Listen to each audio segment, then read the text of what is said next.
Hi everyone, I wanted to bring you some updates as it relates to contacting USCIS. We've received a lot of questions from people about how do I talk to a human being, how do I get past the robot on the USCIS call line. And so that's exactly what I want to talk to you about today, some movement we're seeing on that front to improve that situation. Before I dive into the information about contacting USCIS, I'd like to quickly introduce myself. I'm attorney Megan Pastrana, and my law firm is dedicated to assisting couples in navigating the immigration process. If you are new to our channel, please subscribe. We regularly post important weekly updates about what's happening in the world of immigration. Please also like this video so YouTube will share it with other couples and individuals who can benefit from the information. So as I mentioned, I wanted to talk with all of you about updates we're seeing with regards to contacting USCIS. USCIS was created in 2002 by Congress to more efficiently move cases through the immigration process and to provide customer service so individuals could receive updates and just for the system to work efficiently. But as many of you know, those of you who are going through an immigration process, and here at our firm, as I mentioned, we're dedicated exclusively to assisting couples. We know the pain of trying to contact USCIS and get past the robots and talk to a human being, get help, get updates, and get information. It's been very difficult. It's been an invisible wall that seems to be constructed over these past years between individuals going through the immigration process and their ability to contact USCIS. And we know it's extremely stressful for all of you, especially with the extremely long processing timelines and delays that we're seeing. It's in a critical state and something needs to give, right?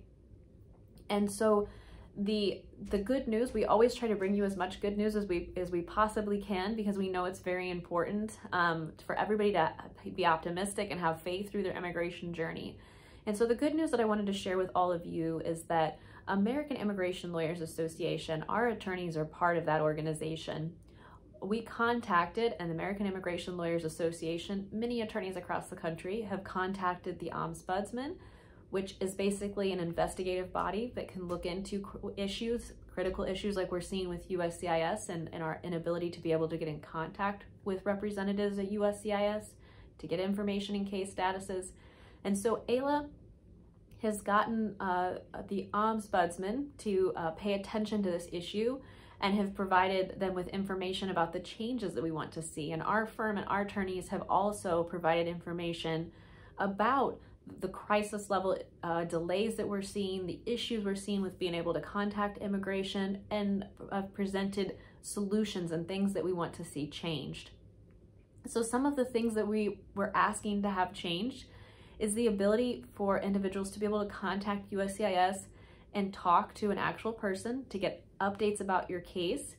Many of you had long delays in receiving receipt notices, and it was impossible to get a hold of anybody to find out what was going on with your receipt notices or your case.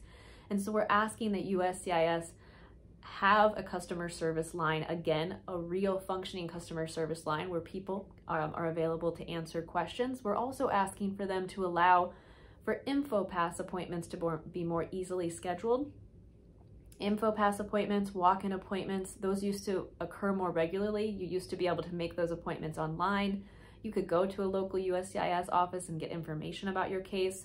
We did that frequently for individuals who, were having issues or special circumstances in their case.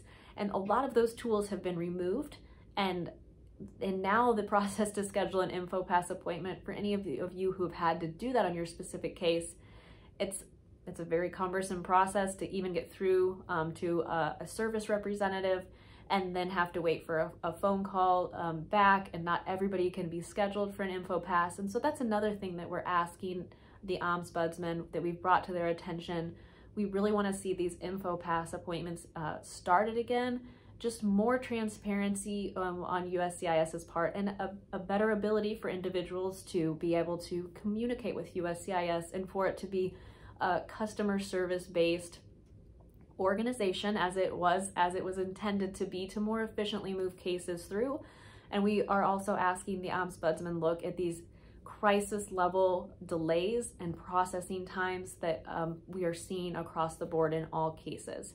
And so we'll keep you updated on the progress of those conversations that Ayla is having with the ombudsman. And we'll definitely keep you up to date on how everything is going on that front. And we'll be optimistic and hope that the fact that they're listening to all of these issues that we're seeing, that they'll listen to these changes that we want to have made. And so hopefully things can start moving more smoothly for everyone in the immigration process. But again, we'll definitely, as we always do, provide you with updates as we have more information.